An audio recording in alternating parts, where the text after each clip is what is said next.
Assalamualaikum warahmatullahi wabarakatuh. Halo teman-teman semuanya. Perkenalkan, saya Rasa Putri Apriliani, kelas 6H dari Prodi Gizi, Fakultas Ilmu Kesehatan Universitas Muhammadiyah Profesor Dr. Hamka. Nah, di sini saya akan menjelaskan tata laksana untuk penyakit pasca bedah. Salah satu penyakit yang saya akan bahas yaitu apendisitis. Nah, untuk tata laksananya yaitu saya akan menjelaskan yang pertama ada pengertian apendisitis itu seperti apa, dietnya itu seperti apa, terus juga kandungan zat gizi yang baik untuk pasien ini berapa gram atau apa saja yang harus ada di makanan tersebut.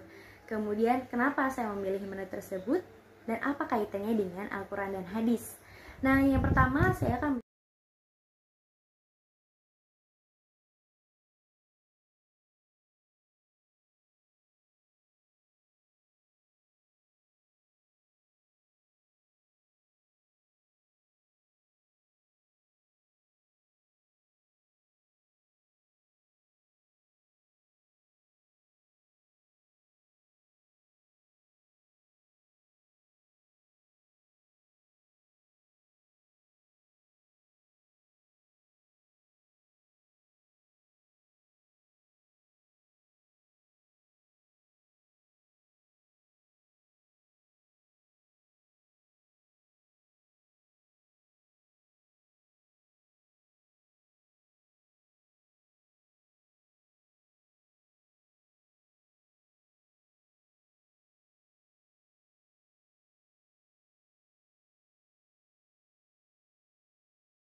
saya akan menjelaskan mengenai pengertian apendisitis. Nah, apa sih apendisitis itu? Nah, jadi apendisitis itu adalah peradangan akibat infeksi pada usus buntu atau umbai cacing yang kita biasa sebut. Infeksi ini bisa mengakibatkan peradangan akut sehingga memerlukan tindakan bedah segera untuk mencegah komplikasi yang umumnya berbahaya. Nah, gejala utama pada penyakit usus buntu ini yaitu nyeri pada perut. Nyeri ini disebut juga kolik abdomen. Rasa nyeri ini dapat berawal dari pusar lalu bergerak ke bagian bawah kanan perut. Namun posisi nyerinya dapat berbeda-beda tergantung usia dan posisi usus buntu itu sendiri. Nah, untuk gejala umumnya nih yang sering kita tahu yaitu biasa tadi saya sebutkan, yaitu nyeri pada perut, terus juga yang bermula di sekitar pusar, lalu nyeri perut sebelah kanan di bawah. Kalau misalkan kita berjalan itu dia terasa sakit gitu pada saat kita batuk, berjalan dan juga bergerak sehari-hari seperti biasa. Nah, dia juga bisa gejalanya itu mual dan muntah, kemudian juga dia kurangnya nafsu makan, demam, konstipasi atau diare, dan juga yang terakhir itu kembung, perutnya kembung. Nah, penyebab apendisitis itu sendiri yaitu itu karena infeksi. Dalam kondisi ini bakteri berkembang biak dengan cepat sehingga membuat usus buntu jadi meradang, bengkak dan juga bernanah. Makanya dia kalau misalkan udah seperti ini, dia harus segera operasi karena takutnya ada komplikasi ke penyakit lain gitu. Nah, faktor resiko penyakit usus buntu ini seperti apa atau bagaimana gitu. Nah, faktor resiko ini semua orang mungkin atau semua orang dapat mengalami usus buntu. Nah, kira-kira berapa sih usia yang biasa terkena usus buntu? Nah, sekitar usianya itu 10-30 tahun. Itu yang sering terjadi pada orang yang mengalami usus buntu. Nah, diet apa aja sih Kak untuk penyakit usus buntu ini? Nah, diet yang disarankan untuk penyakit usus buntu ini atau biasa disebut apendisitis ini yaitu dia menggunakan diet energi tinggi dan protein tinggi. Nah, kenapa kita harus memerlukan diet tinggi dan protein tinggi? Karena diet ini memiliki kandungan energi dan protein yang lebih tinggi dibandingkan biasanya. Diet ini diberikan untuk mengatasi masalah dan risiko malnutrisi pada pasien akibat kekurangan energi dan protein karena kebutuhan yang meningkat sebagai dampak dari peningkatan stres metabolik, penurunan daya tahan tubuh, faktor penyakit, dan inflamasi. Malnutrisi merupakan suatu kondisi yang dihasilkan dari kekurangan intake atau kekurangan zat gizi yang mengarah pada perubahan komposisi tubuh atau biasanya dia penurunan massa bebas lemak dan massa sel tubuh sehingga terjadi kekurangan fisik, fungsi fisik dan mental serta gangguan hasil klinis penyakit. Diet energi tinggi dan protein tinggi ini biasa diberikan dalam bentuk oral maupun internal. Diet ini umumnya diberikan dengan penambahan makan atau meningkatkan volume atau suplemen untuk mengandung energi tinggi dan protein tinggi. Makanan atau suplemen yang mengandung energi tinggi dan protein tinggi ini dia tanpa meningkatkan volume makanan yang terlalu besar seperti dia susu, daging, margarin atau makanan internal lainnya. Nah, pemberian diet ini dapat dilakukan bertahap sesuai dengan daya terima dan kapasitas fungsi pencernaan pasien tersebut. Kalau misalkan dia fungsi pencernaannya itu kurang baik, dia diberikannya secara bertahap kayak tadi makanannya kecil-kecil gitu. Kalau nggak dikasih seperti itu karena untuk menghindari penyakitnya itu sakit lagi gitu. Nah, apa aja sih kandungan zat gizinya atau terapinya? Bagaimana sih apa aja yang harus ada di makanan tersebut? Mengandung berapa gram atau berapa banyak untuk satu kali makan atau untuk satu kali penderita penyakit apendisitis ini? Nah, yang pertama saya akan menjelaskan tentang tujuan diet ini. Kenapa sih saya memberikan diet ini? Kenapa alasannya gitu? Yang pertama yaitu untuk membantu mempercepat penyembuhan luka dengan makanan tinggi protein. Seperti kita tahu, fungsi protein itu seperti apa. Jadi kan kalau misalnya kita sudah selesai pasca bedah, kita membutuhkan asam amino untuk memperbaiki dan membentuk jaringan di dalam tubuh kita. Protein merupakan sumber nutrisi yang kaya akan asam amino. Selain itu, protein juga dapat meningkatkan kemampuan tubuh melawan infeksi dan penyakit yang memperlambat penyembuhan. Makanan tinggi protein juga terdapat di makanan seperti ikan, terus juga telur ayam, dan juga daging ayam. Jadi jangan heran kalau misalkan kita pasca bedah itu sering menyarankan makanan yang tinggi protein seperti itu tadi, seperti ikan, telur, dan juga ayam. Nah, kemudian tujuan yang kedua yaitu untuk meningkatkan kadar hemoglobin hingga batas normal untuk pasien ini, yaitu sekitar 12,5 sampai 16 mg per desiliter. Nah, syaratnya apa aja sih untuk diet ini? Syarat yang pertama yaitu energi sesuai dengan kebutuhan pasien.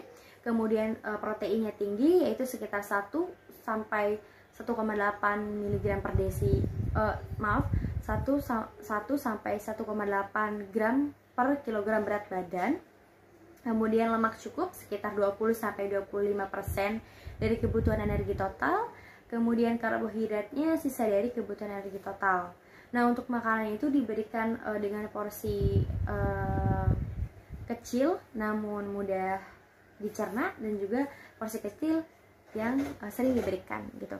Untuk jenis dan jumlah dietnya itu menggunakan jenis diet tinggi protein dan tinggi energi ini jenis 1, dan juga jumlahnya sekitar 1900 kalori.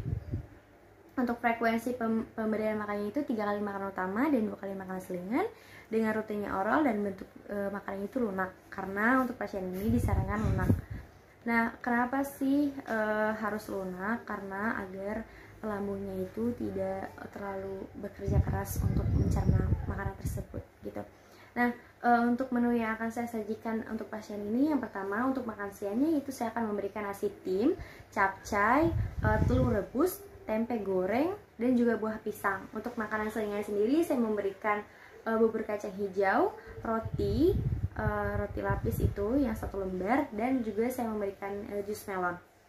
Nah, kenapa sih saya memilih menu tersebut? Jadi alasan saya untuk memilih menu tersebut yaitu nasi tim itu kan dia lunak, yaitu baik untuk pasien apendisitis karena mudah dicerna gitu, dia biar nggak terlalu capek lambungnya, jadi saya kasih nasi tim.